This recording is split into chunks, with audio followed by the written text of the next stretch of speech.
¿Cómo están, chicos? Buenas tardes. Pues bueno, el día de hoy vamos a platicar muy brevemente sobre el aspecto laboral y de seguridad social involucrado en la construcción, sobre todo con algunos aspectos que traté de rescatar. Obviamente estamos hablando de bueno, varias leyes, tres leyes, ¿no? La ley del Seguro Social, la ley del Infonavit y la parte de la ley federal del trabajo, que pues abarca muchísimo. Trataremos en estas 2 horas de rescatar lo más importante que se tienen que llevar en cuanto a las obligaciones en esta materia y los derechos rápidamente a los trabajadores también en estos aspectos, ¿no? Cualquier duda, cualquier cosa, no duden en interrumpirme con aprendiendo su micrófono, o si se sienten más cómodos en el chat, como ustedes prefieran, no tengo problema. Pero antes de empezar a compartir mi pantalla y de empezar a hablar de este tema, me gustaría que me dijeran ¿qué saben sobre el tema de derecho de la seguridad social o derecho laboral? ¿Qué es lo que tienen conocimiento? ¿Qué protege la ley federal del trabajo, ley del seguro social? ¿Cómo funciona? ¿Qué ideas tienen? Quien guste.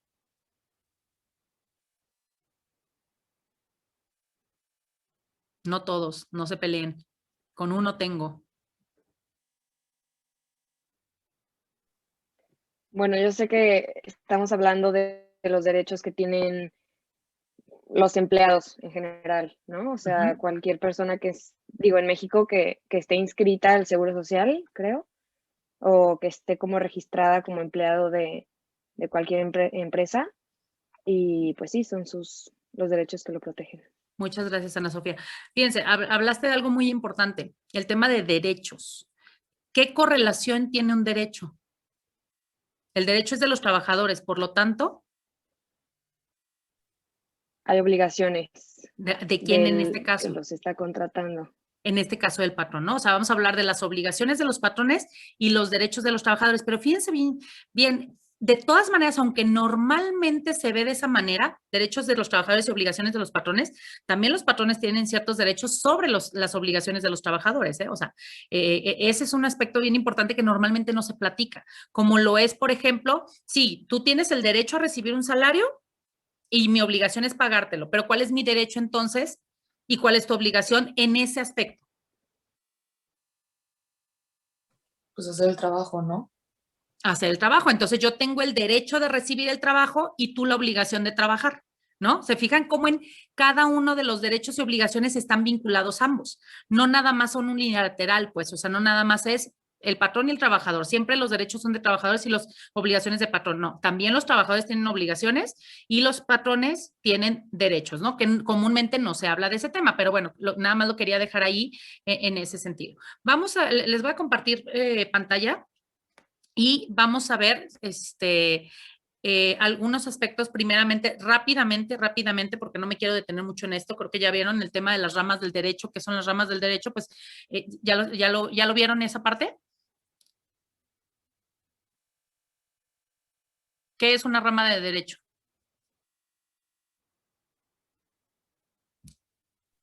Una como subcategoría, ¿no? Como una especialidad. Ok, vamos a dejarlo en entendimiento de palabras coloquiales, sí, o sea, está el derecho de manera general, pero va teniendo, por eso se llaman ramas, ¿no? Como si fuera un árbol, va teniendo ramas en donde se van especializando en ciertas materias, en ciertas situaciones. Platicaron con el maestro Carlos sobre los contratos, pero se enfocaron en los contratos civiles y los contratos mercantiles, ¿no? Pero también hay otro tipo de contratos, que son los contratos laborales que nacen aquí, y justamente en el tema del derecho laboral es aquella rama del derecho, es aquella especialización dentro del derecho que comprende los principios y normas que regulan las relaciones entre trabajadores, empleadores e incluso el Estado, ¿no? O sea, normalmente también hablamos patrón y trabajador, pero también el Estado está involucrado con un juego muy importante, sobre todo hablando en los temas en donde va a ser el mediador entre ambas partes a través de los tribunales, por ejemplo, pero también el tema en donde tenemos al Estado con sus propios trabajadores, ¿no? También ahí hay un juego importante. Y luego tenemos el derecho a la seguridad social. El derecho a la seguridad social está intrínsecamente ligado con el derecho laboral. Siempre está muy de la mano. ¿Por qué? Porque la seguridad social es un derecho que emana de una relación obrero-patronal. En México, fíjense bien, en el mundo es distinto, o sea, en otros países es distinto. Podemos tener un derecho a la seguridad social en otros países, ¿no? Universal le llaman, seguridad social universal, es decir, no necesito ser trabajador por el simple hecho de ser ciudadano de un país, tengo derecho a la atención médica, En México no, en México la seguridad social la tenemos totalmente vinculada, sobre todo, a una relación obrero-patronal. No significa que las demás personas no tengan un derecho a la salud y demás, no, pero el garantizar la seguridad social se hace meramente ahorita, por eso se ha hablado de trasladarnos a una seguridad social más universal sobre la relación obrero-patronal. Entonces, es el derecho, la rama del derecho que dijimos que eran el conjunto de principios, normas, instituciones, que tienen los mecanismos y sistemas de atención de respuesta a los estados de necesidad de las personas. Básicamente, la seguridad social de lo que habla es que el derecho humano que tenemos a estar protegidos ante contingencias presentes, futuras, etcétera, que se deslinden y que tenemos esa protección por parte que no la debiera de garantizar el Estado, ¿no? E insisto, lo vamos a hablar ahorita en materia laboral porque está ligada a través de esta. Constitucionalmente, ¿en dónde nacen estos garantías, ¿no? de los trabajadores y en dónde es que están reguladas? En la Constitución, en el artículo 123, apartado A y apartado B. Son dos apartados en el mismo artículo. En el apartado A va a regular todo lo que tenga que ver con las relaciones obrero-patronales entre particulares. Es decir, el que contrató de la tiendita para que le ayudara a repartir la mercancía, ¿no? Los obreros, los jornaleros, etcétera. El apartado B también también regula las relaciones obrero-patronales, pero del Estado con sus trabajadores. Es decir, los burócratas le llamamos, ¿no? O sea, todo aquel trabajo burócrata. Los funcionarios del Estado con la relación con el propio Estado. Por lo tanto, se rigen con reglas total y absolutamente distintas. Sin embargo, a pesar de que tienen una regulación diferente, de manera supletoria significa que cuando en su ley particular no encuentras una definición, déjenme decirlo de esa manera, como coloquialmente hablando, te puedes ir a la ley, a otra ley que puede subsanar las omisiones que pueda tener la ley de origen. En este caso, ¿qué ley es supletoria? La Ley Federal del Trabajo, o sea, la del apartado A. Entonces, sigue estando vigente algunas situaciones, sobre todo en materia de seguridad y salud en el trabajo, es decir, todo lo que tiene que ver con riesgos de trabajo. Nosotros, nuestro esquema o nuestro sistema que tenemos en materia de seguridad social, tenemos al IMSS como la base, y lo pongo ahí general porque es el más grande, ¿no? La institución más grande y es la que protege, esta justamente es la que protege a los del apartado A, ¿sale? Las relaciones obrero-patronales de manera personal. Luego tenemos al ISSSTE que lo protege el apartado B y de manera independiente tenemos el ISFAM, que es para las Fuerzas Armadas de México. Esa es una institución especial para todo lo que es las Fuerzas Armadas de México. El Infonavit va de la mano con porque el Infonavit lo que tiene es que da vivienda. El IMSS da atención médica. ¿Sale? Y el Infonavit da vivienda. Y tenemos pensiones estatales. ¿Cuáles? Pensiones del Estado de Jalisco, pensiones del Estado de todos los estados tienen estatales. Oye, ¿por qué pensiones estatales? Porque no todos los trabajadores o los funcionarios públicos pueden entrar en el esquema del ISSSTE. Porque el ISSSTE es para los poderes, dice, de la Unión, del Gobierno, del Distrito Federal y sus trabajadores. Sin embargo, nosotros tenemos, por ejemplo, ¿a quién entran esas pensiones del Estado? Entran los trabajadores de ayuntamientos, por ejemplo, la policía perestatal, no a nivel federal, ¿no? O sea, todos los que están a nivel estatal entran en esta situación. Esto es lo que tenemos como un esquema general de seguridad social. Y pues bueno, para que entendamos de dónde nace y de dónde tenemos que partir para poder entender esto, todo nace de la relación obrero-patronal. ¿Qué es una relación obrero-patronal? Es pregunta. ¿Cómo la entienden? ¿Cómo la definirían? Cristóbal, ¿qué opinas? Pues tiene que ver un poco con con los acuerdos que se pueden haber llegado del patrón al obrero, ya sea de sueldo, de qué le va a proporcionar en esa relación que tengan entre ellos dos. ¿Ok? Pero ¿cómo sabemos, por ejemplo, pasa comúnmente y lo platico en construcción? Luego me dicen, es que es mi destajista.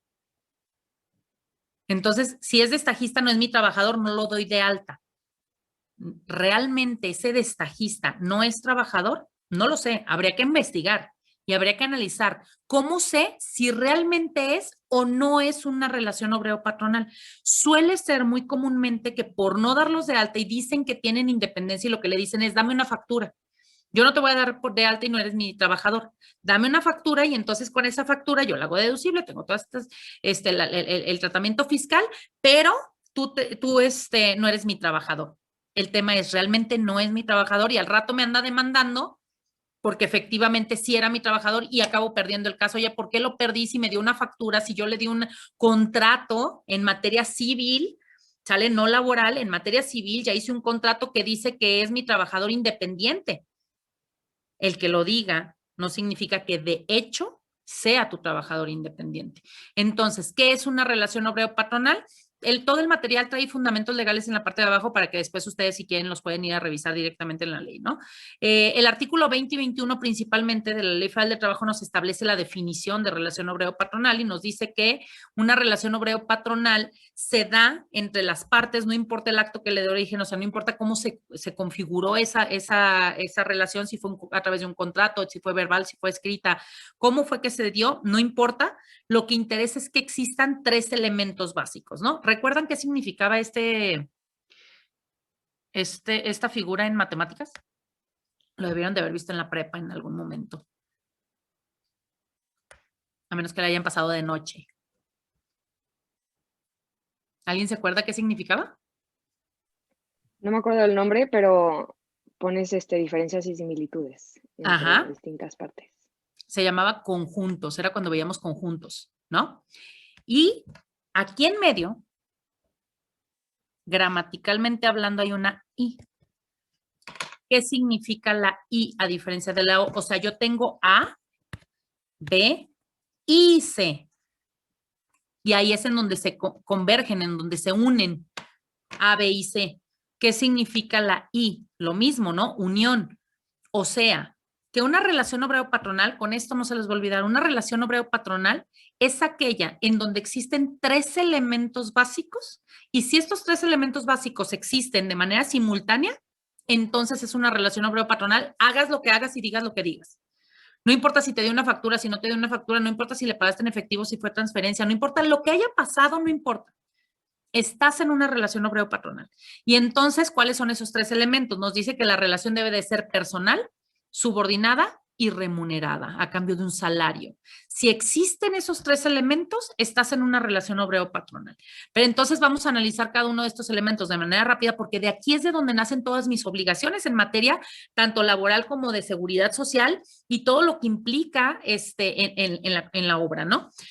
¿Qué significa una relación personal? Una relación personal es cuando yo contrato a Mariana y entonces, ¿quién me tiene que dar el servicio? Pues yo, ¿no? Mariana. Pero ¿qué pasa si yo contrato a Mariana y me mandan a Sofía? Rompo la cadena indestructible de la que hablé hace un momento. Esa cadena debiera ser indestructible. Cuando esa cadena se conforma, todo esto es una relación obrero-patronal. Pero en el momento en el que yo contraté a Mariana y Mariana me mandó a Ana Sofía, se rompió el elemento personal. Sí hay subordinación, sí hay un pago, pero no hay una relación personal. Por lo tanto, ya no podemos hablar de que esto sea una relación obrero-patronal. Entonces, ¿qué tipo de relación es esa? Un ejemplo. ¿Qué se les ocurre? En donde yo contrato a Mariana y Mariana Ana Sofía me manda. ¿Perdón? Informal, o sea, pues rompió, o sea, Mariana. Pudiera ser formal, pero no es una relación obrero-patronal, o sea, no hay un patrón y un trabajador. ¿Qué es lo que hay? Si yo contrato a Mariana y Mariana me mandan a Sofía y la que me hace el trabajo es Ana Sofía y también se da ¿Hay subcontratación? hay subcontratación de personal. Se llaman intermediarios laborales. Y en construcción es muy común la subcontratación, en donde yo subcontrato a una persona, a los instaladores, al carpintero, al herrero, a lo que me va a hacer cimientos, no sé. Lo subcontrato y él a su vez tiene trabajadores. Entonces yo subcontraté a Mariana. Mariana, hazme toda la carpintería, pero no va Mariana y me lo hace personalmente. ¿Quién me lo hizo? Me mandó Ana Sofía, me mandó Cristóbal, me mandó, ¿sí? Y entonces ella tiene trabajadores. Yo soy entonces patrón de Ana Sofía, Cristóbal y todos los que me mandó. No, se rompió la relación obrero-patronal. Sin embargo, pudiera yo ser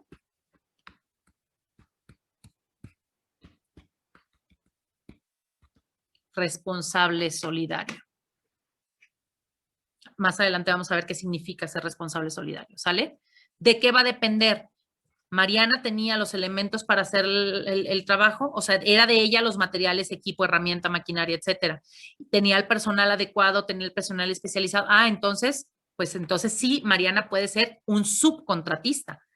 Pero ¿qué pasa si yo contrato a Mariana y Mariana directamente me hace el trabajo junto con a lo mejor otras 2 o 3 personas? No significa que no lo sea, que no sea subcontratista, pero hay una figura en la Ley Federal de Trabajo que nos dice que si yo contrato un trabajador y ese trabajador, ojo, trabajador, y ese trabajador contrata a otros trabajadores, esos otros trabajadores también serán mis trabajadores. Oye, pero que no es subcontratación, ojo, para que sean subcontratación, no debemos de tener no nada más una relación personal, debemos de no haber tenido nada de esto, porque si entre Mariana y yo sí hay estos 3 elementos, Mariana es mi trabajador. Por lo tanto, se entiende que Cristóbal, Ana Sofía y todos los demás trabajadores también son mis trabajadores, porque fueron contratados por Mariana, que es mi trabajador. ¿Se fijan? Entonces, en ocasiones creemos que por contratar un tercero y que me dé una factura, yo ya fregué y entonces ya soy independiente y ya no tengo un problema legal laboral. Y no, si me acreditan que yo tengo una relación obrero-patronal con el primero, en automático, como efecto dominó, lo tengo con los siguientes. Entonces, por eso tenemos que analizar esta figura de relación obrero-patronal. Entonces, bueno, decíamos, en estricto sentido, imaginemos que Mariana no es mi trabajador, ahorita vamos a entender cuándo sí, cuándo no. Mariana no es mi trabajador y entonces, por lo tanto, es un intermediario laboral entre los que me van a prestar el servicio, que esos intermediarios pueden ser de diferentes naturalezas. Puede ser subcontratación, puede ser prestación de servicios de personal, puede ser prestación de servicios de personal independiente. Hay muchas figuras, ¿no? Que se pueden ahí meter, que ustedes las pueden revisar desde el artículo 13 hasta el 16, todas las figuras que pudieran existir, pero ahí ya estamos hablando que al ser un intermediario solamente soy responsable y no soy patrón directo, a menos que cumpla con algunas condicionantes. Segundo elemento, el segundo elemento es, ¿qué pasa si yo le quito el pago? O sea, si hay una relación personal, si hay una relación subordinada, pero no hay un pago de por medio. ¿Qué tipo de trabajo, qué tipo de relación es esta? No es una relación obrero-patronal porque no hay los 3 elementos. ¿Qué tipo de relación queda? ¿Qué se les ocurre, Maximiliano?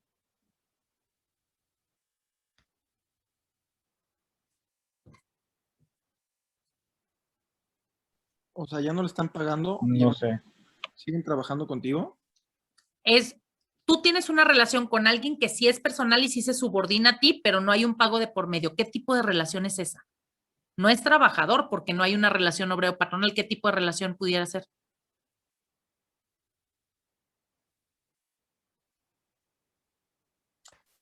Ay. En donde sí te subordinas, en donde sí te traen en friega, pero no te pagan. Bueno, no te creas. Pasante, pero eso ya es otra No, historia. sí. Estamos hablando, digo, vas bien. Sí, no dudes, Rodrigo. ¿Qué pasa? Un becario. Más que pasante, el tema de un becario. Sí. El que presta el servicio social. Sí es una relación personal, sí es subordinada, te traen como esclavo, pero no te pagan. Te negrean, ¿no? Dicen, te negrea, pero no te pagan. Entonces, ahí estamos hablando de que no es una relación obrero-patronal, pero ¿qué tendría que ocurrir para que esto pueda realmente ser válido ante las autoridades? Bueno, no hay una contratación. Yo no contraté a Rodrigo. Rodrigo es un becario que viene a trabajar conmigo, un practicante, pero para que Rodrigo venga a trabajar conmigo, yo tengo que tener un convenio con la universidad en donde estudia. La universidad me lo manda. Yo hago reportes semestrales, bimestrales o cada cierto tiempo para decir cómo Rodrigo está avanzando en su aprendizaje. Y nada más hay un número limitado de horas en donde Rodrigo me puede proporcionar esas prácticas. Normalmente son 260, 480 máximas. No lo puedo tener 6 años de practicante. ¿Sí me explico? Sí. Entonces, aquí hay situaciones en donde en ocasiones las empresas dicen, es que tengo un practicante o un becario y le doy solo una ayuda. La ley me lo permite. La Ley Federal del Trabajo les llama pupilos. A esos, hoy son practicantes o becarios. ¿Quién es el pupilo? El que aprende el oficio. Y no estás obligado a pagarle y no está, pero si te dice, dale una ayuda, puedes darle una ayuda de transporte y una ayuda de alimento para que al menos no le cueste ir a aprender más de lo que, ¿no? O sea, si ya no le pagas, al menos que no le cueste tanto. Dale la ayuda de transporte y dale la ayuda de alimento. Ayuda de transporte y alimento. Oye, ¿cuánto cuesta el camión? Déjenme redondear. 10 pesos. ¿Cuánto cuesta el lonche? 30. Pues 30 pesos más 10, 40 pesos diarios. Oye, es menos de un salario mínimo. No es trabajador. No es trabajador. Oye, pero cuando ya me dicen, es que es un becario o es un practicante y le pago 5,000 pesos. No, bueno, pues ese es un trabajador de medio tiempo que estudia, que es muy diferente.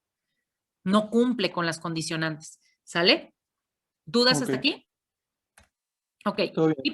Y por último tenemos cuando se rompe la subordinación. El elemento más importante justamente de la relación obrero-patronal es la subordinación. La relación sí es personal, sí es remunerada, pero no hay subordinación. Por lo tanto, es un trabajador independiente. Pero la independencia no me la da el que me pagues por honorarios asimilados, personas, etcétera, etcétera. La independencia no me lo da el que me hagas un contrato civil o mercantil. La independencia, ¿qué es la independencia? O al revés, ¿qué es subordinación? Porque dijimos que ese elemento era la subordinación.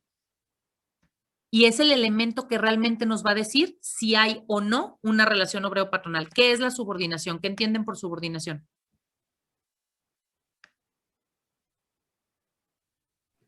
Como relegar tu cargo, o sea, como subordinar, o sea, como, no sé, no sé cómo explicarlo, como pequeños cargos que tú le das a tus empleados.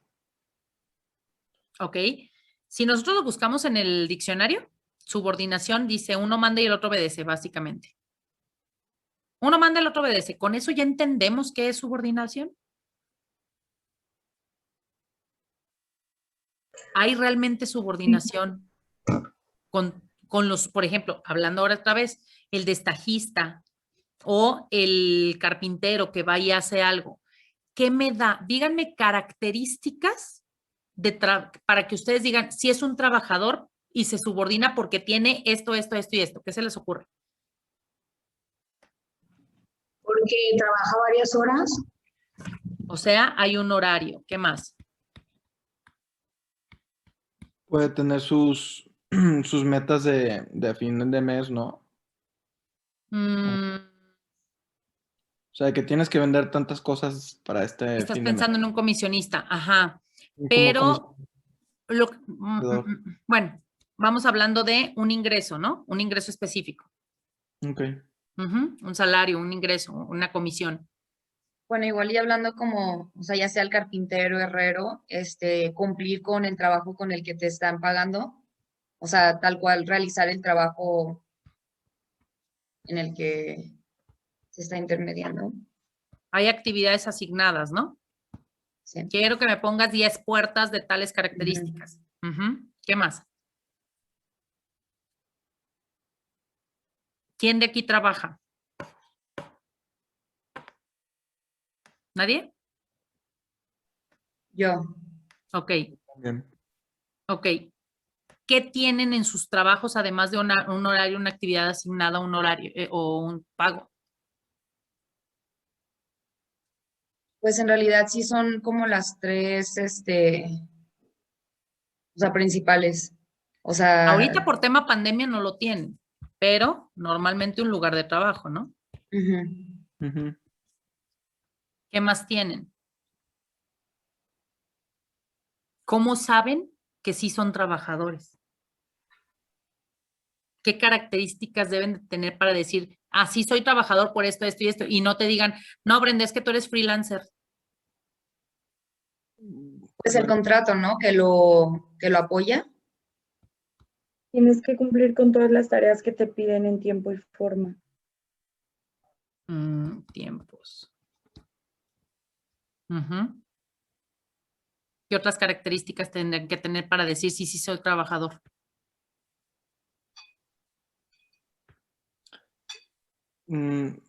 Yo tengo una duda del contrato Ujú. del trabajador. Ya ves cómo dicen que los contratos pueden ser hasta hablados, que es lo que habíamos visto Verbales. Ajá. en verbales. Puedes ser considerado trabajador con un contrato verbal? Artículo 21 dice que se presume la existencia de un contrato. O Ujú, sea, ahí es donde está hablando, ¿no? Se presume la existencia de un contrato cuando los hechos se dan, o sea, cuando realmente las acciones, el resto de cosas ocurren. ¿Por ujú, qué? Por ejemplo, si yo llego a una empresa y te veo a ti, echando adobe, ¿no? O sea, ¿qué ujú, voy a decir? Pues alguien se lo ordenó, no creo que, para empezar, no creo que en esta empresa dejen entrar a quien sea. Alguien lo contrató, alguien se lo pidió. ¿Sí me explico? Entonces se presume que sí existe una orden, se presume que existe un contrato, se presume, ¿por qué? Porque pues, no creo que tú dejes a tu empresa entrar al que va caminando a echar mezcla. Pues sí, pues no. no. Entonces, si ya está ahí haciendo las cosas, se presume que existe. ¿Sí me explico? Y Ok, quien debe desacreditar o acreditar es el patrón o el presunto patrón. ¿Va? Ok. ok. Fíjense bien. Maestra, ¿y Sí. aquí no aplica que ellos tengan seguro o algo así para saber que sí trabajas? Es que fíjate, justamente el resto de obligaciones son inherentes a que existe una relación obrero-patronal. Pero primero estamos identificando si hay o no la relación obrero-patronal para ahorita hablar de todas las obligaciones. Ah, Para ok. saber, por ejemplo, me acaba de pasar en donde estoy haciendo una revisión a una empresa y están pagando honorarios y en uno de los honorarios le pagan vales de despensa. Oye, son honorarios, no es tu trabajador, ¿por qué le pagas vales de despensa? O honorarios y le pagan aguinaldo, que no se supone que es independiente. ¿Y a quién se le paga aguinaldo? A los trabajadores. O es independiente o es trabajador, o estás maquillando la relación obrero-patronal. Y es la parte en donde a veces ni siquiera nosotros entendemos en qué tipo de relación nos encontramos y es lo que nos lleva a problemas. ¿Por qué? Porque ese destajista, el que tú crees que es independiente y es su bronca y es su asunto y yo no me voy a hacer responsable de él, llega, te demanda y te gana. ¿Por qué? Porque entonces te demuestra que había un horario de trabajo, que había un lugar de trabajo, que había órdenes, que había ta, ta, ta, ta, ta. Ahora, ojo, todo eso sí es cierto que son características básicas de la relación obrero-patronal. Sin embargo, pudieran no darse todas y de todas maneras estar en una relación obrero-patronal. Ejemplo, simplemente teletrabajo. No hay un lugar de trabajo, no va a haber tiempos asignados. Si hay una distribución de tiempos, sin embargo, tú eres libre de organizar tus tiempos. Va a haber o sea, muchos de estos se los podemos empezar a quitar. ¿Sí me explico? Pero aún así es un trabajador, porque hay subordinación. Entonces, si se fijan, las características normales de una subordinación es horario, lugar, hay un puesto, hay actividades, ¿sale? Es lo normal. Pero pudiera no existirlo o pudiera al revés existir y no ser un trabajador. Hablemos de un contador, por ejemplo. Saben todo lo que hace un contador, ¿no? Calcular impuestos y la. Ok. El contador el que es independiente al que es subordinado. Uno independiente, no porque yo sea independiente y voy aquí a lo que me comentó, no me acuerdo quién me lo comentó, creo que fue Ana Teresa, no me acuerdo. En tiempos, decía, hay tiempos de entrega. El que yo sea independiente no me hace que yo me obligue a tener tiempos de entrega. Ya vieron contratos, ¿no? Que es una cláusula obligacional. Justamente me obligo y soy independiente, Pero si yo acordé en entregarte la obra tal día, ese día te la entrego, no porque yo sea independiente digo, te la entrego cuando a mí me dé la gana, porque soy independiente. No se puede, ¿verdad? Porque ya lo pactamos, es un acuerdo de voluntades. Entonces, fíjense cómo yo puedo ser independiente y de todas maneras tener tiempos de entrega, tareas asignadas, porque a lo mejor a mí me dicen, tu tarea asignada es, y es un contador independiente de, no quiero hablar de un despacho porque en persona moral ya no cae tan fácilmente el que me digan que es mi trabajador, porque una persona moral no puede ser tu trabajador, ¿me explico? Pero imagínense esa persona física que está haciendo la contabilidad de manera externa, pues oye, ¿sabes qué? Tú tienes que entregar estados financieros, no porque seas externo entregas otra cosa. Tanto el interno como el externo, los dos hacen estados financieros. Y los dos los tienen que entregar a más tarde del día 17 del mes inmediato siguiente porque hay que pagar impuestos, no porque yo sea independiente te los entrego cuando yo quiera. Y los dos van a llegar a los mismos resultados. Entonces, ¿qué hace la diferencia? Fíjense bien, aquí lo que tenemos importante que ubicar es que no es dónde, no es qué, no es cuándo. Ahí no están las respuestas para saber si es independiente. Para saber si es independiente está en él.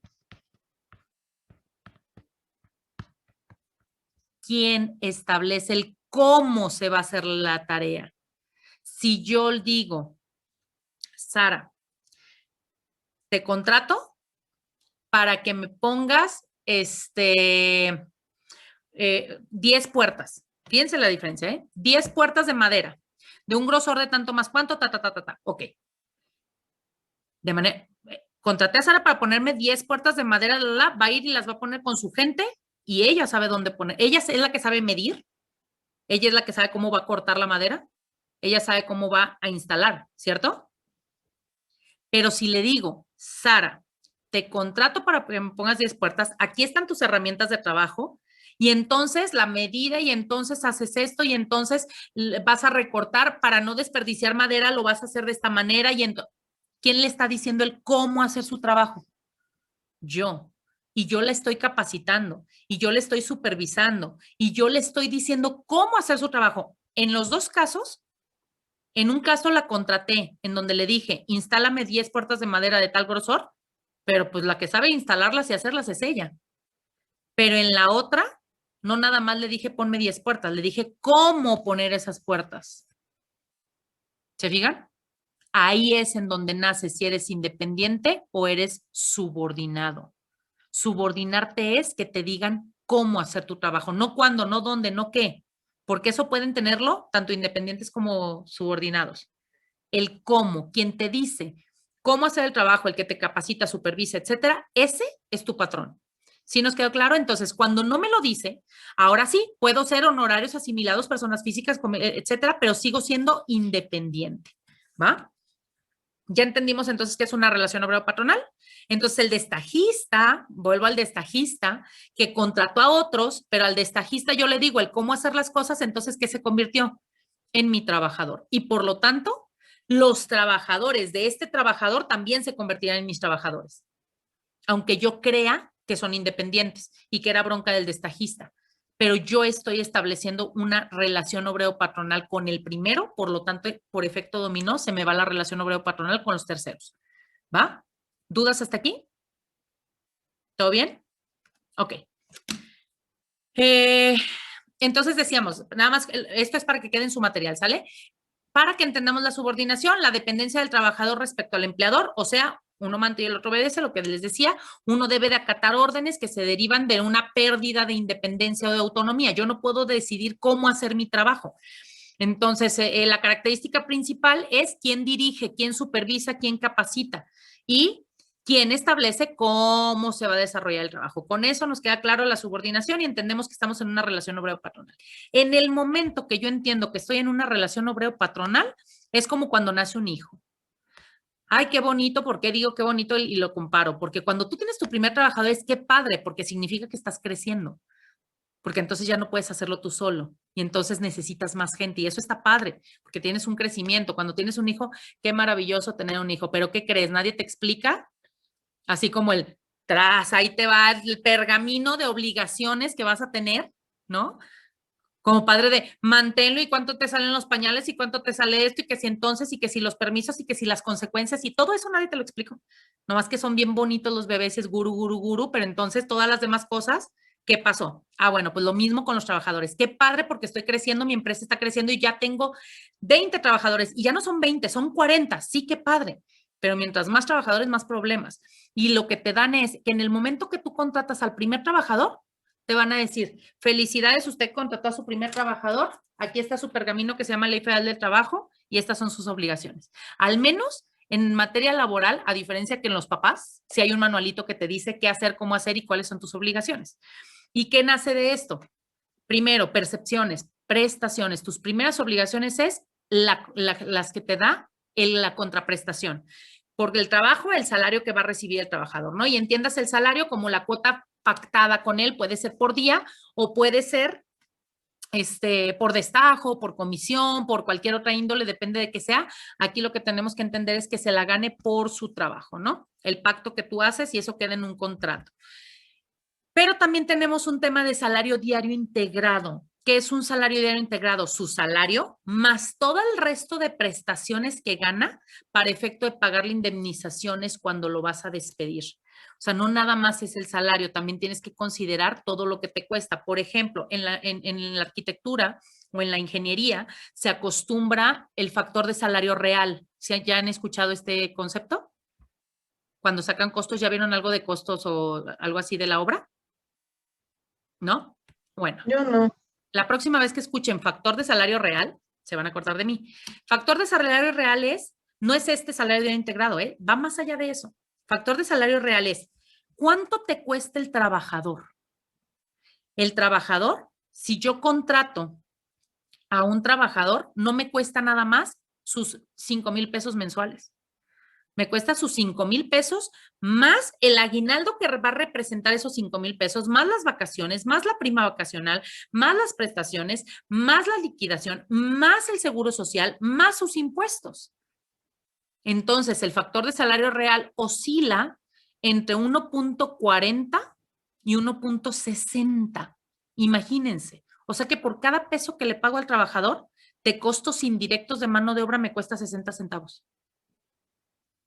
Entonces, el trabajador me está costando el sueldo de 5,000 más un 60% extra de indirectos de mano de obra, que son todas sus prestaciones adicionales, más los impuestos, más el seguro social, más etcétera, etcétera. Entonces, en los costeos también tenemos que ubicar esto por esa integración de salario. Ok, prestaciones. Las voy a ver súper rápido, pero en cada una de ellas les dejé los fundamentos legales por si a ustedes les interesa meterse después a estudiarlas, ¿va? Tenemos el séptimo día, que es el tema de que tienes un día de descanso, por 6 días de trabajo, 1 de descanso y te lo tengo que pagar. Vacaciones mínimas 6 el primer año y va aumentando de 2 en 2 cada año hasta llegar a 5 años y a partir de 5 años, cada 5 aumenta 2 días. Por ejemplo, 6 el primer año, 8 el segundo año, 10 el tercer año, 12 el cuarto año y a partir del quinto son 14, pero por 5 años. Entonces, por 5 años tienes derecho a 14 días de vacaciones y se van acumulando estos días. Prima vacacional equivale a un 25%, ¿sale? 25% de las vacaciones, de lo que le corresponda de vacaciones. Aguinaldo, mínimo 15 días de salario por cada año.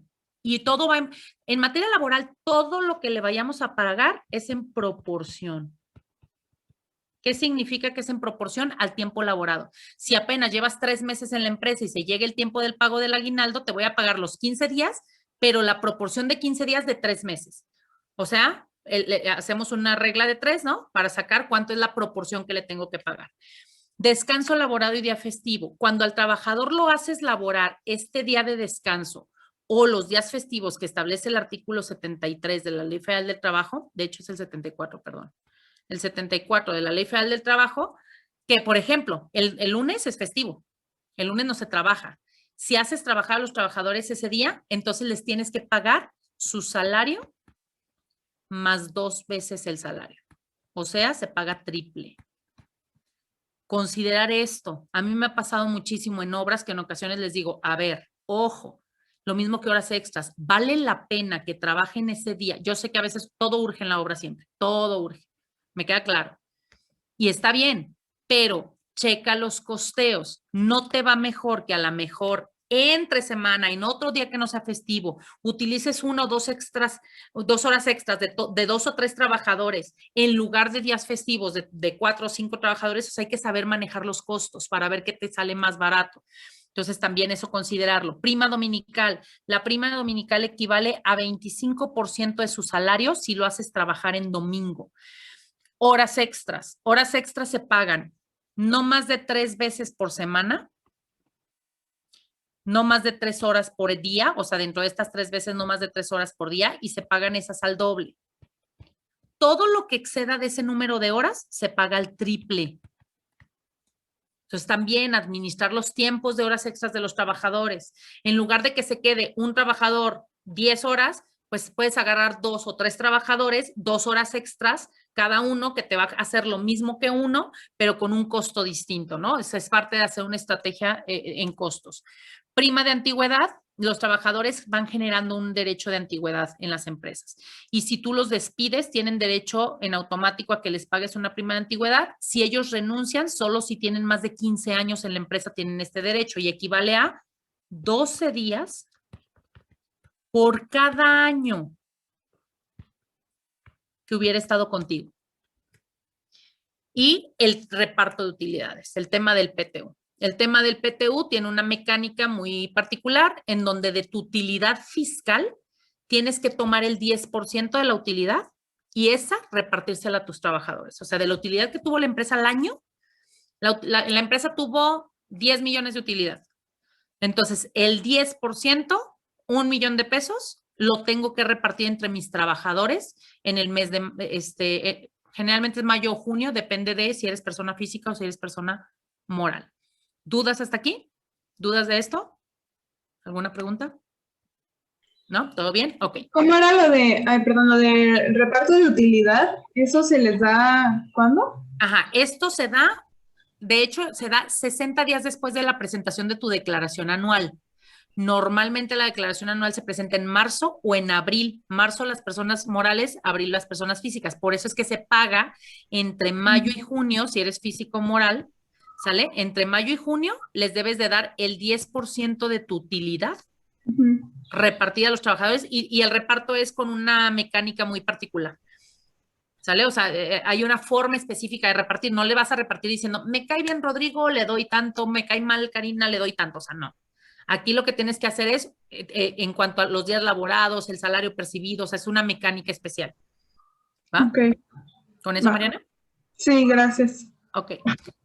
Y luego tenemos las obligaciones laborales, y aquí las voy a mencionar. Fíjense bien, cuando les dije que llegaba y nacía su relación obrero-patronal, el día que nació les daban su ley federal del trabajo y les decían, felicidades, aquí están tus obligaciones. La Ley Federal del Trabajo tiene 1010 artículos, que en realidad no son 1010 artículos, porque hay artículos que tienen, ya saben, Víster, hay artículos que vienen A, B, C, D, F, G, entonces se convierte casi en 1100 y tantos artículos. De esos 1100 y tantos artículos, solamente 2 protegen al patrón. O sea que hay que utilizarlos re bien. Hay que tener cuidado. Hay una máxima en el derecho, el artículo 18 dice que cuando existe una controversia entre el trabajador y el patrón, si hay duda de quién tiene razón, le tienen que dar la razón al trabajador. Fíjense qué fuerte y qué difícil. Por eso es que en los casos laborales es muy complicado. Sin embargo, no significa que estés perdido. Normalmente, y otra vez, su giro es construcción. Desgraciadamente en construcción tienen una problemática. A mí me encanta que les hubieran puesto esta materia, les soy honesta, porque entonces al menos ya ahí medio les embarraron tantito de todo lo que es más allá de dibujar y de construir, ¿me explico? O sea, ya un poquito de un tema administrativo. Y es importante porque la mayoría de las veces a mí me toca, uno de los fuertes en el despacho es la construcción. Y entonces me toca asesorar a los arquitectos, a los ingenieros, y están tan en su rollo que lo administrativo les vale 2 kilos de pepino. O sea, no les importa, ¿no? Y entonces, justo en donde pierden en una obra es en esa parte, en lo administrativo, no en la obra. Son muy buenos para los costos, son muy buenos que si el material, que si optimizar materiales y espacios, y para eso son buenísimos, porque pues para eso ahora sí que los formaron en la carrera. Pero la parte administrativa de verdad no se les da. No se les da. Y entonces el tema de obligaciones luego lo vemos. Hace una semana me hablaron de una empresa para decirme, oye, tengo aquí al inspector del trabajo y me quiere clausurar la obra.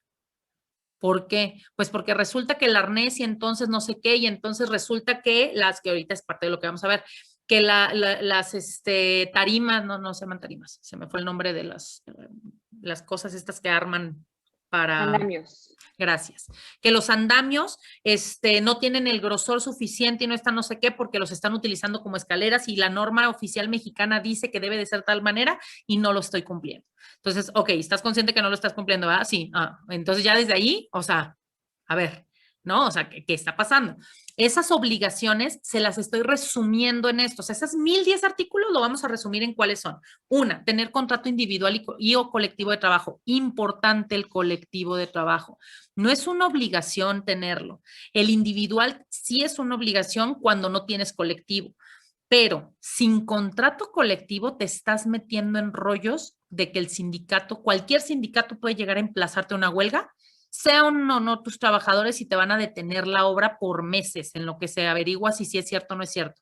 Entonces, una recomendación es no trabajen sin sindicato de por medio. Es más, cuando empiecen a pensar en una obra, ya tienen que tener al sindicato contratado. Tengo una empresa que le hablaron en esta semana, bueno, me habló más bien, y me manda un documento y me dice, oye, ¿qué es esto? Y le digo, te están emplazando a una huelga. Pero pues, ¿cómo? Tengo un trabajador y lo acabo de contratar ayer. Ajá, pero licencias, ayuntamiento, todo esto, le dio a conocer a los sindicatos quiénes son las empresas nuevas y ya te emplazaron. Pero si todavía ayer lo contraté y es uno, ¿cómo que me van a emplazar a huelga? Ajá, lo que quieren es extorsionarte. Al final del día ese es el tema.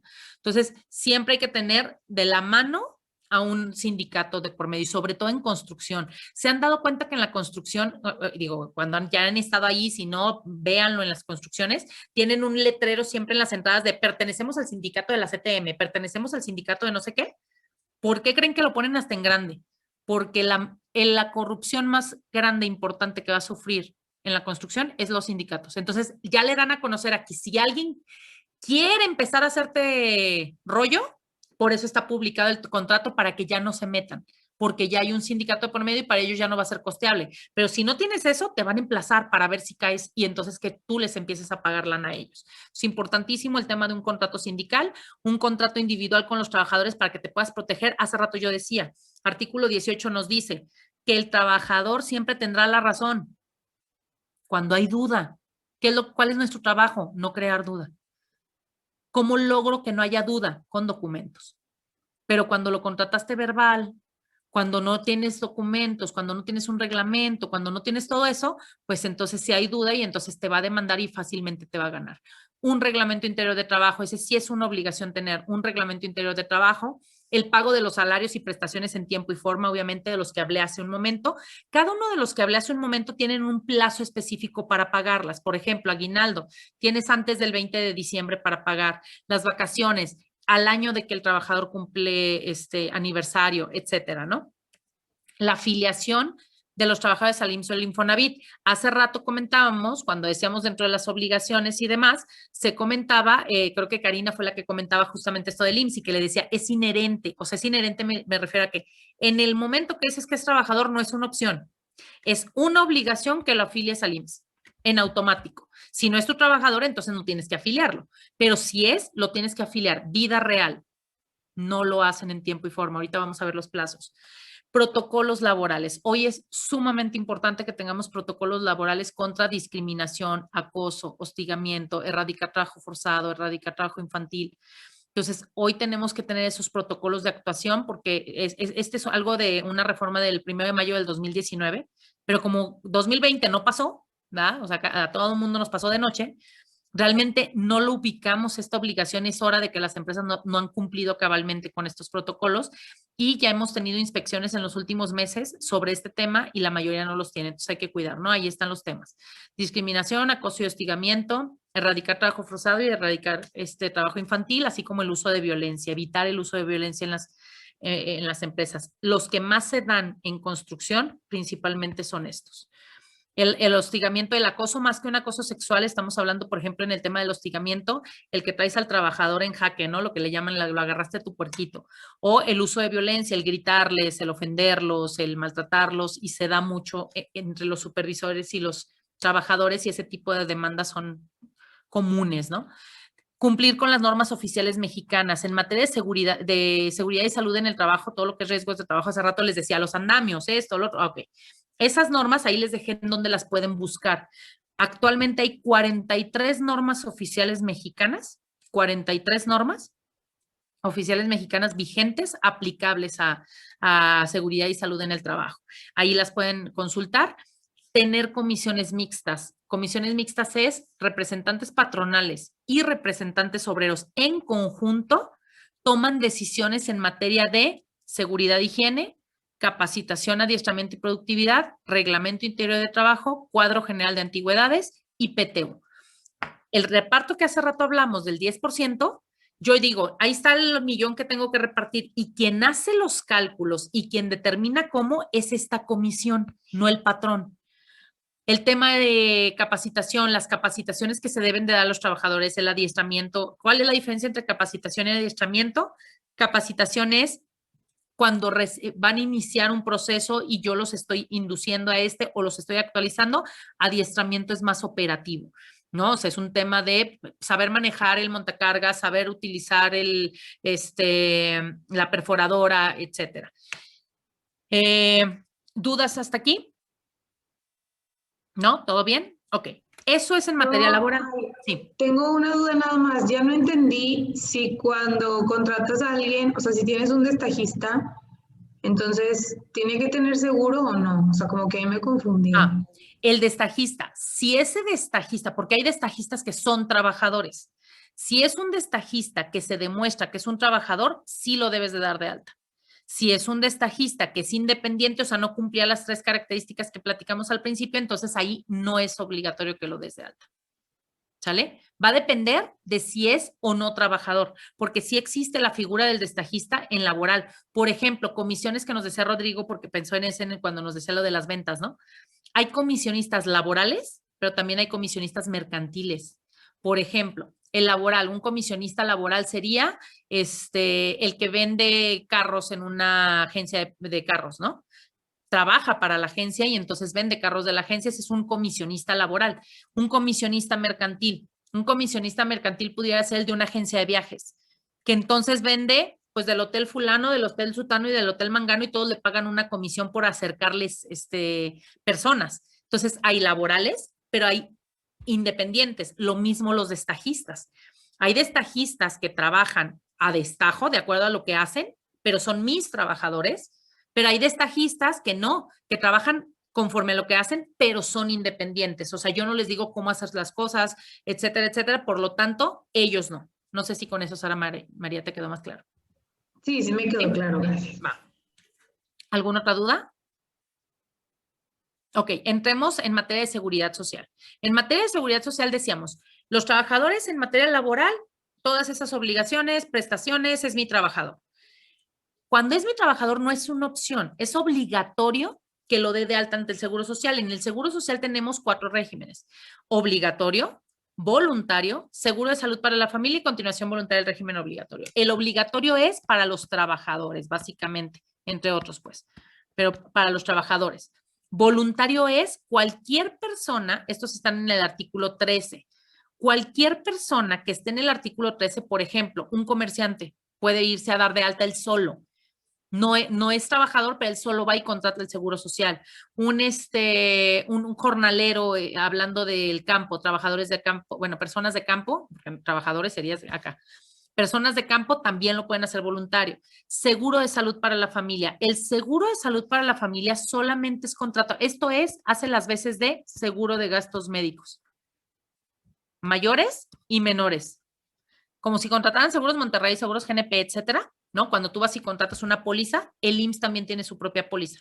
Vas y contratas el seguro, se paga por anticipado todo un año una cuota de acuerdo a tu edad y te van a dar la atención médico, quirúrgica, farmacéutica, etcétera. ¿Cuál es la restricción que tiene? Como cualquier seguro, si no cumples semanas de espera o periodos de espera, no te van a atender. Por ejemplo, si yo llego hoy embarazada y entonces pago el seguro y quiero que mañana me atiendan el parto, no te lo van a atender, pero ni en el privado, ¿no? O sea, ni en un seguro de gastos médicos.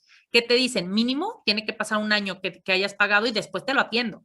Un cáncer, no te lo voy a atender al día siguiente. Después de 2 años de que lo contrates, te puedo atender un cáncer, ¿no? O sea, el IMSS también tiene ese tipo de esquema y se llama Seguro de Salud para la Familia. Y la continuación voluntaria al régimen obligatorio es una modalidad que cuando te dan de baja de dejas de ser trabajador, puedes seguir ahora por tu cuenta pagando cuotas en una continuación voluntaria, pero solamente para efecto de pensiones en tu Afore. Aunque no tengas chamba, tú le puedes seguir aportando al Afore para que te puedas pensionar. Esos son los esquemas que tenemos o regímenes en Seguro Social. Ahora, estos regímenes, sobre todo el obligatorio, que es el que nos vamos a enfocar de los trabajadores, tiene 5 seguros, ¿sale? Son 4 regímenes, que es el obligatorio, voluntario, seguro de salud para la familia, continuación voluntaria. El obligatorio consta de 5 seguros. ¿Cuáles son esos seguros? El seguro de riesgos de trabajo, enfermedades y maternidad, invalidez y vida, aquí lo repetí, perdón, guarderías y retiro, cesantía, edad avanzada y vejez. ¿Qué es lo que tiene? Cada uno de esos seguros protege lo que comenta, ¿no? Riesgos de trabajo, todos aquellos accidentes o enfermedades que ocurren en ejercicio o con motivo del trabajo. El trabajador cortando la madera se llevó la mano. Bueno, te voy a proteger y entonces pagas ciertas características. Enfermedades y maternidad. Oye, me enfermé de gripe. No tuvo que ver con el trabajo, también te lo va a proteger. Oye, mi esposa está embarazada, también le va a atender la maternidad. Invalidez y vida. Invalidez y vida es si derivado de alguno de estos quedaras imposibilitado a laborar. O sea, por ejemplo, tuve un accidente en carro y entonces me cortaron las piernas. Pues entonces puedes entrar y solicitar un seguro de invalidez y lo que te da son pensiones. Una pensión porque ya no vas a poder volver a trabajar porque entonces te cortaron las piernas. El tema de guarderías, ese es la atención de los menores en las guarderías, ya sea del propio IMSS o subrogadas del IMSS. Subrogadas es guarderías privadas que te permiten el acceso a hijos de trabajadores de IMSS y el IMSS es el que les paga a ellos en lugar de que tú les pagues la guardería. Y retiro, cesantía, edad avanzada y vejez, que es el seguro que nos protege de nuestra vejez justamente, ¿no? A través de las pensiones en el momento que nos vayamos a jubilar. Ok. ¿Quiénes son sujetos de aseguramiento? ¿Qué significa sujeto de aseguramiento? ¿Quiénes ten posibilidades de estar dado de alta ante el IMSS? ¿Quién tiene ese derecho de estar dado de alta ante el IMSS? En primer punto ponemos al trabajador, ¿no? O sea, el trabajador es el que puede estar dado de alta, pero también decíamos, cualquier persona que contrate los otros seguros. Si yo lo contrato y lo pago, pues ya tengo un derecho a estar asegurado. Pero de primera mano el trabajador, hablando de la relación obrero-patronal. El artículo 12 nos dice que las personas del artículo 20 y 21 de la Ley Federal del Trabajo, que quiénes eran, lo explicamos al inicio. ¿Qué nos definía? La relación obrero-patronal. El 20 y 21 fue lo que analizamos al inicio, ¿se acuerdan? Que tiene que ser una relación personal subordinada remunerada. Bueno. Esas personas no es opción. Tienen que estar dadas de alta y tienen que estar protegidas. Además, los socios de sociedades cooperativas. A veces decimos, es que es socio, entonces como es socio, no lo doy de alta porque no es trabajador. Pero la característica es que en una sociedad cooperativa lo que aportas es en ocasiones trabajo y otras cuestiones. Por eso, aunque se llamen socios, sí deben estar dados de alta en el Seguro Social, siempre y cuando sea de una sociedad cooperativa. Quien determine el Ejecutivo Federal, es decir, a través de un decreto. Si el Ejecutivo Federal a través de decreto pasó, por ejemplo, con el tema, ahorita en la pandemia no lo hizo, pero cuando el H1N1 sí lo hizo en su momento el presidente en turno, que decía, si tienes síntomas de influenza, entonces te pueden atender en el Seguro Social. Por ejemplo, pasen desastres naturales. En Chiapas, si hubo una inundación, si tienes daños, entonces te van a atender en el Seguro Social, aunque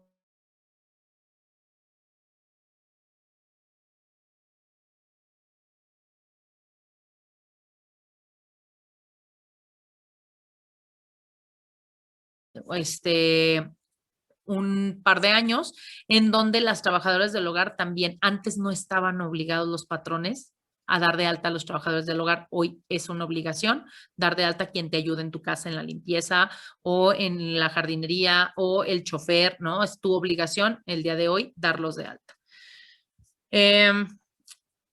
¿Quién es un sujeto obligado? Hablé del sujeto de aseguramiento. El sujeto de aseguramiento es quien debe de tener el derecho de la atención médica y demás.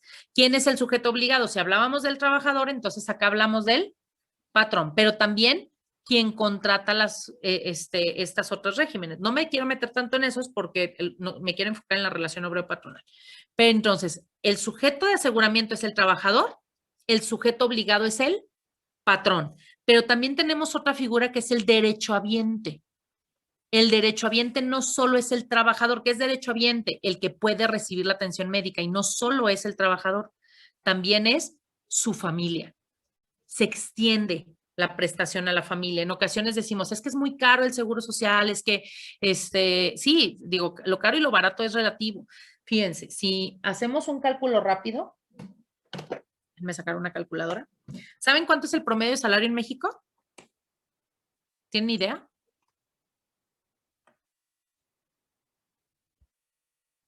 Promedio. 6,000 pesos mensuales. Ese es el promedio de salario en México. Entonces, fíjense, 6,000 pesos. Por 6,000 pesos, ¿yo cuánto tengo que pagar en cuotas? En cuotas se pagan, déjenme redondearlo a 30% en cuotas. Es un poquito más o un poquito menos. Yo voy a pagar por ese trabajador 1,800 pesos, ¿sale? Mensuales al Seguro Social. Esos 1,800 pesos por 12 meses nos dan 21,600. Por el promedio de vida laboral de una persona es de 25 a 30 años. Me voy a ir súper buena onda, 30 años de servicio. Estamos hablando que le vas a aportar al IMSS 648,000 pesos en toda la vida laboral de ese trabajador, siempre y cuando esos 30 años los haya trabajado consecutivos, que en construcción menos se da, ¿no? Pero que los haya trabajado consecutivos. Ok. Por esos 648,000 pesos que fuimos pagando al IMSS, ¿quiénes están atendidos? No solo el trabajador, la esposa y sus hijos, todos sus beneficiarios. Además, le van a dar una pensión, no nada más. Con ese dinero le van a dar atención médica a él, a su esposa, a sus hijos, pensiones a él o a su esposa o a sus hijos si él fallece. Vamos a dividirlo. Ahorita, un promedio de familiar es de 4 personas, ¿no? Mamá, papá y 2 hijos. Y les diré que estamos a punto de ser una persona más, o sea, nada más 3, porque hay quien ni hijos quiere tener y nomás tienen un hijo, pero bueno, vamos a dejarlo en 4. Entre 4 personas de esos 648,000, estamos pagando por persona 162,000 pesos en 30 años de vida laboral, ¿sale? ¿Saben cuánto cuesta una diálisis? ¿O un tratamiento de cáncer? No me voy a operaciones y a cosas más sofisticadas. Una diálisis, un tratamiento de cáncer, entre 20 y 40,000 pesos cada uno. Cada uno. ¿Cuántos necesita una persona que necesita dializarse? 1 o 2 por semana o hasta más. ¿Es caro entonces el seguro social? Porque además les van a dar pensiones de por vida después de que terminen su trabajo.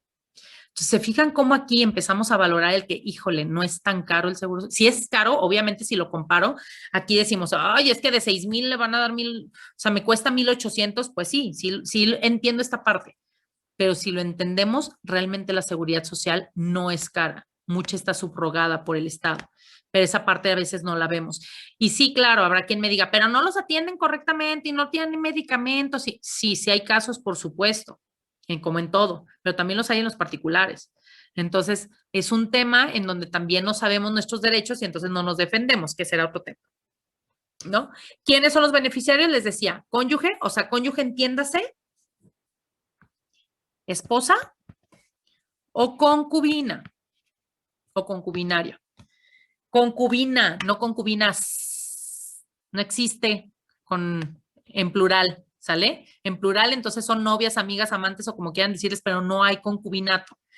Para que se configure el concubinato es 5 años conviviendo con la persona como marido y mujer. La diferencia al Código Civil es que en el Código Civil establece que concubina es 5 años o 3 años si hay hijos de por medio. En Seguro Social es 5 años y si hay hijos de por medio no te piden años, ni uno. En civil sí te piden 3 años. Entonces ahí está una diferencia. Descendientes que son los hijos o ascendientes que son los padres, ¿no? Son los que están protegidos o son los que pueden ser beneficiarios. Responsable solidario. ¿Se acuerdan que platicábamos de la responsabilidad solidaria en laboral? La responsabilidad solidaria, quiero explicarla aquí porque realmente es un tema que se da muchísimo, sobre todo en el tema de construcción. ¿Por qué? Porque tú eres responsable solidario del intermediario. ¿Se acuerdan que decíamos? ¿Quién es el intermediario? Tus subcontratistas. Por eso es bien importante que estemos vigilando a quién contratamos y quiénes son los subcontratistas. Oye, yo contraté al carpintero, al herrero, al azulejero, ¿no? O sea, contraté a todos estos. Ellos me están haciendo unas fases de obra, va. Pero resulta que se mata el trabajador del carpintero porque le cae un ladrillo encima y se muere y no lo tenía dado de alta. O el carpintero mismo estaba instalando y le cortan la mano y también le cortan la mano derivado de eso. Pero no lo tenía dado de alta. El carpintero, dijimos que yo no soy patrón, pero sí soy responsable solidario. ¿Qué significa la responsabilidad solidaria? ¿Alguien me puede decir qué entiende como responsabilidad solidaria?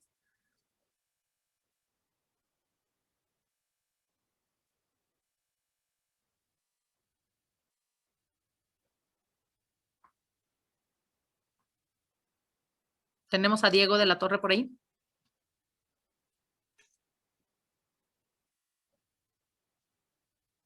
O se fue a tomar café. Y espero que haya sido café.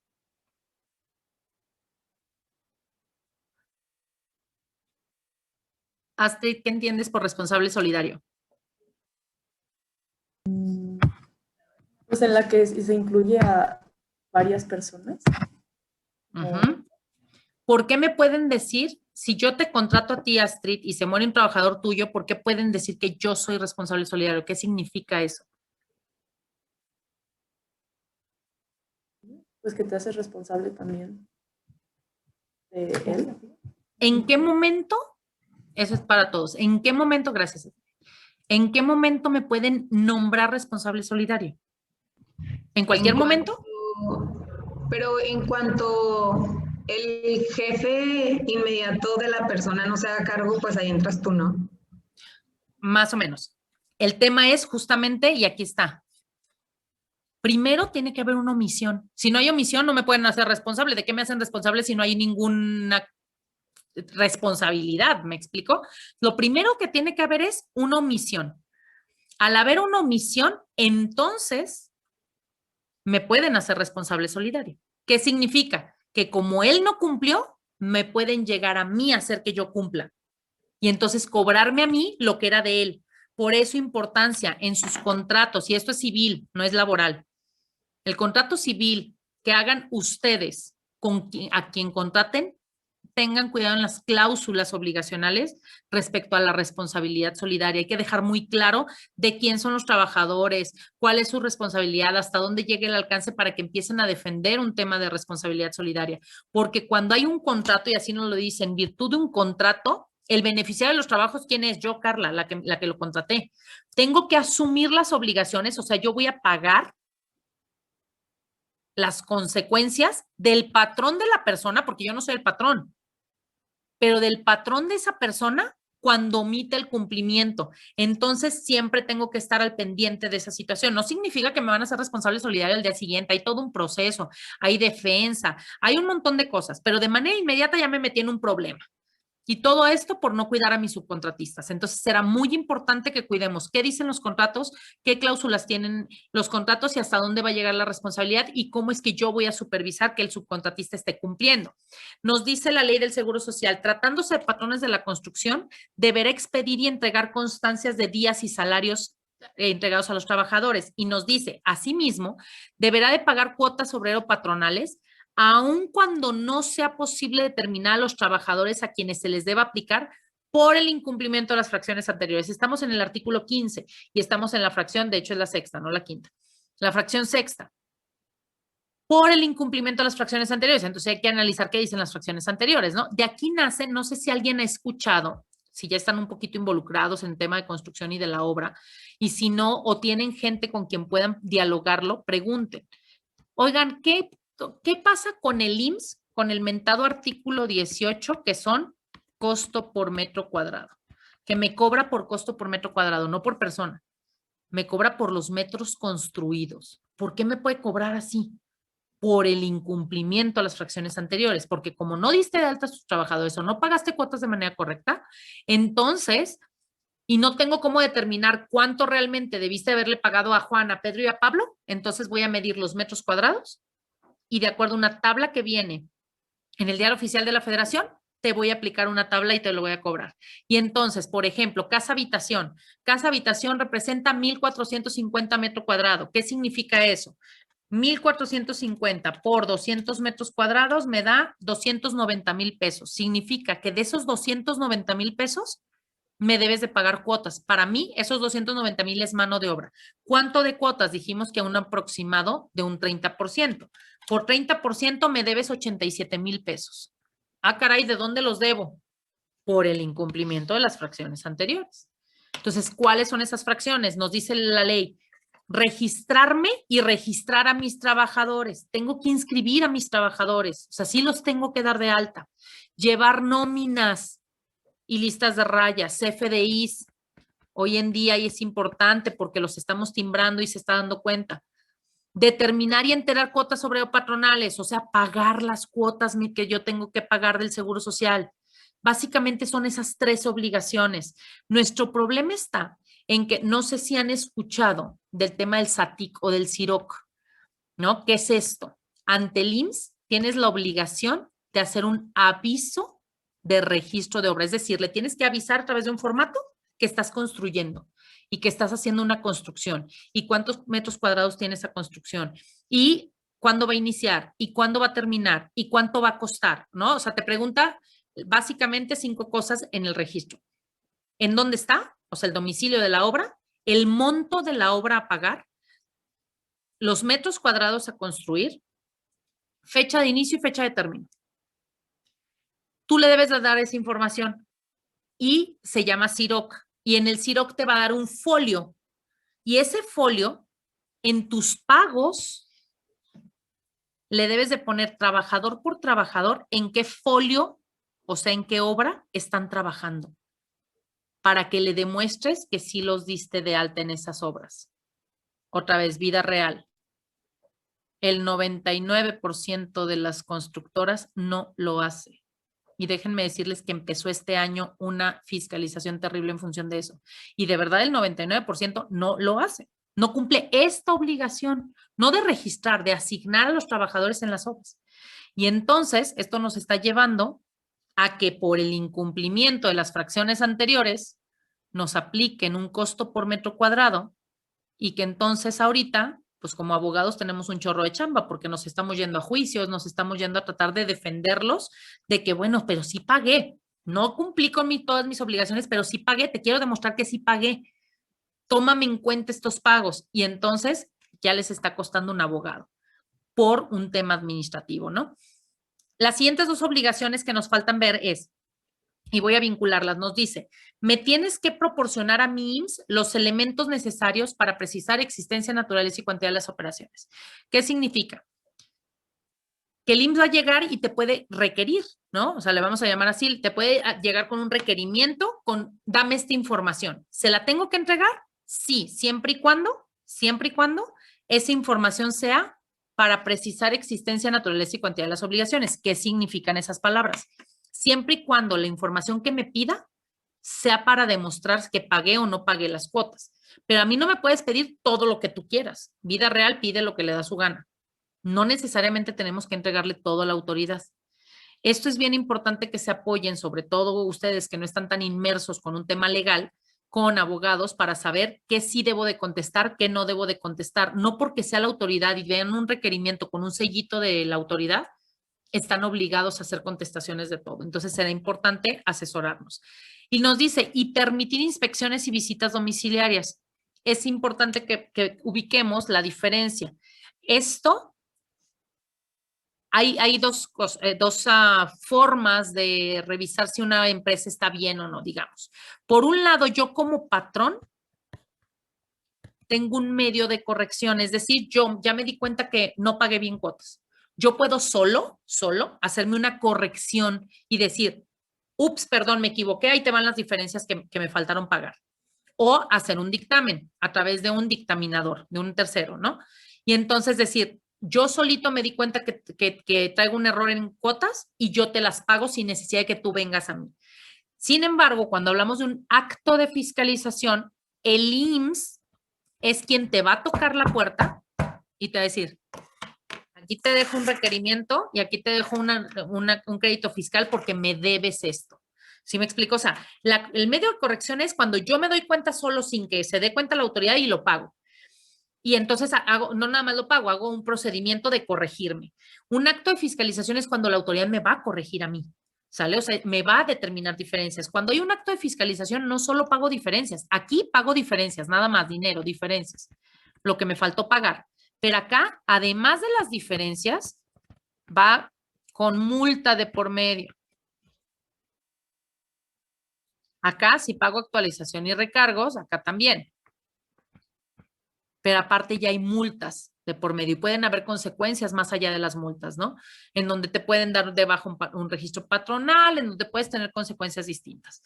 Todos estos son los actos de fiscalización que hay, no me voy a meter tanto, pero nada más como para dejarles completo el material.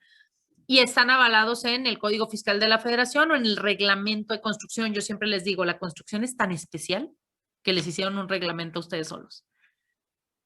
¿Por qué? Porque es muy compleja. Al menos para efectos del Seguro Social tenemos el reglamento y aquí está el mentado artículo 18 que hablé hace rato, en donde te van a cobrar costo por metro cuadrado.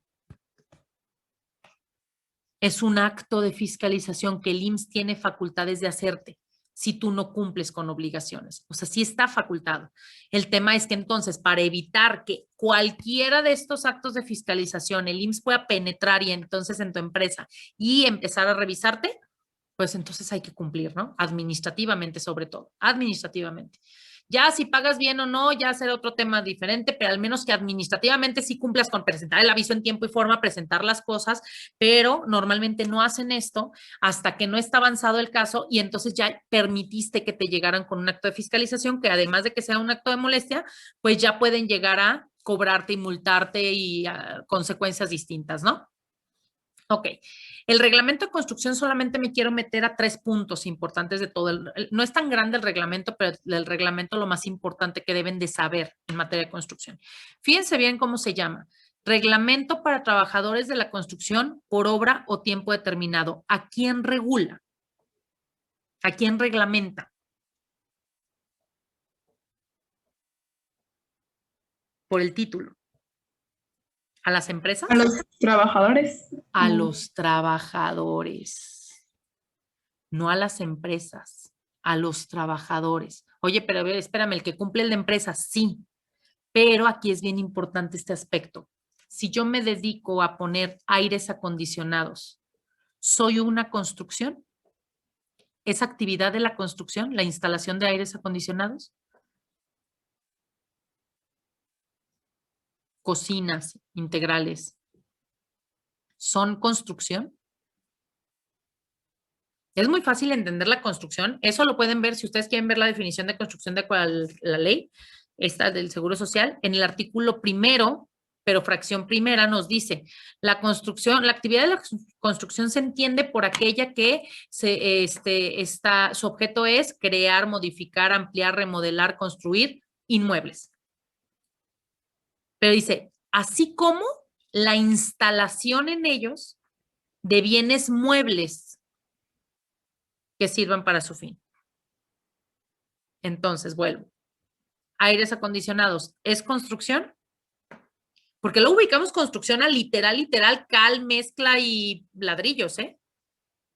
Pero es parte de la construcción el instalar cocinas, el instalar aires acondicionados, el instalar baños, el instalar azulejos. Por Sí. supuesto, claro. Es parte de la construcción. Pero fíjense bien, nos dice, el reglamento es para los trabajadores de la construcción, entonces ya vimos que sí, pero que además sean contratados por obra a tiempo determinado. En materia legal, déjenme, voy a tratar de utilizar palabras muy sencillas.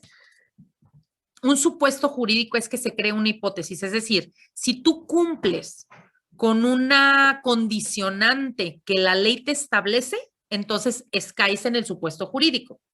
¿Cuál es el supuesto jurídico de este reglamento? Nos dice, este reglamento le es aplicable a las personas físicas o morales que se dediquen, no importa si es en forma permanente o esporádica. O sea, no importa si vas a hacer, si eres constructora y entonces haces obra y obra y obra y obra, o si nada más hiciste tu casa habitación, hiciste una sola obra.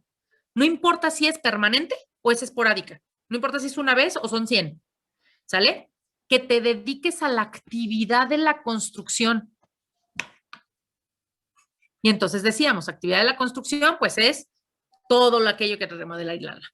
Y fíjense aquí, ¿y qué dijimos que significaba la I? Es la unión. No es una O, ¿verdad? No es un este o este, no importa. No, no, no. Tienen que ocurrir las dos cosas. Y que además esa obra la hagas con trabajadores por obra o tiempo determinado. ¿Qué significa?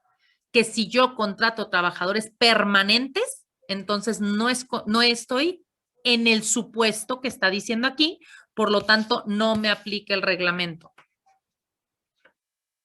Por ejemplo, aires acondicionados. ¿Eso construcción? Ya dijimos que sí. Pero si resulta que yo me dedico a instalar aires acondicionados por toda la ciudad y traigo a los mismos 10 trabajadores en una obra instalando y luego mañana están en otra obra instalando y luego pasado están en otra obra instalando, ¿son eventuales de la construcción por obra o tiempo determinado? No, son permanentes, los traigo por toda la ciudad instalando. Entonces, ¿caí en este supuesto? No. Por lo tanto, no me toca este reglamento. Oye, ¿qué importa si me toca o no? Que el CIROC o el SATIC, lo que les decía, el avisar que estoy haciendo una obra, el pagar las cuotas en función de una obra, solo le es aplicable a quien le aplique el reglamento. Si no me aplico el reglamento, no estoy obligado a avisarte que estoy haciendo obras, no estoy obligado a asignar trabajadores a las obras, etcétera. Entonces, te nacen o te quitan obligaciones, depende si caes o no en este supuesto. Por eso es importante entonces que entendamos que si el tipo de obra que estoy haciendo yo es por obra o tiempo determinado. ¿Quién está obligado también a presentar esos avisos que les decía SATIC o CIROC, que después lo pueden investigar más a fondo, ¿no? ¿Quiénes? Y fíjense de dónde parto. Esto no trae fundamento porque esto es mío. Parto de qué dice tu contrato. Si tú en tu contrato firmas que te obligas a presentar un SATIC o un CIROC, pues ¿qué crees? Aunque no te toque por ley, lo vas a tener que presentar. Ya lo acordaste. Ya te obligaste. Ya lo pactaste. Acuerdo de voluntades. Entonces, será importante que revisemos nuestras cláusulas. La mayoría de mis clientes tienen un problema por esto, no por la ley. Ahorita vamos a analizar la ley. Lo tienen por esto, porque firmaron un contrato y ni se dieron cuenta qué diablos firmaron, pero querían la obra. Lo que querían era construirla, porque eran un montón de millones. Sí, qué padre, pero ¿qué consecuencias te lleva eso si no revisas bien tus cláusulas contractuales? Y es lo que los lleva al traste y a veces a perder, en algunos casos. Si no te obliga tu contrato a registrarte, entonces ahora sí hay que analizar qué dice la ley. ¿Qué dice la ley? ¿Qué tipo de trabajadores? ¿Por tiempo indeterminado o por obra determinada? Tiempo indeterminado, no hagas nada. Ya dijimos que no caes en el supuesto. Pero si sí son por tiempo u obra determinada y además sí hacen actividad de la construcción y caemos en el supuesto del artículo primero, entonces no es si quieres, no es si el cliente te lo pide o no. Tienes que presentar todo lo que corresponde a ti, quisiera. ¿Qué presentamos?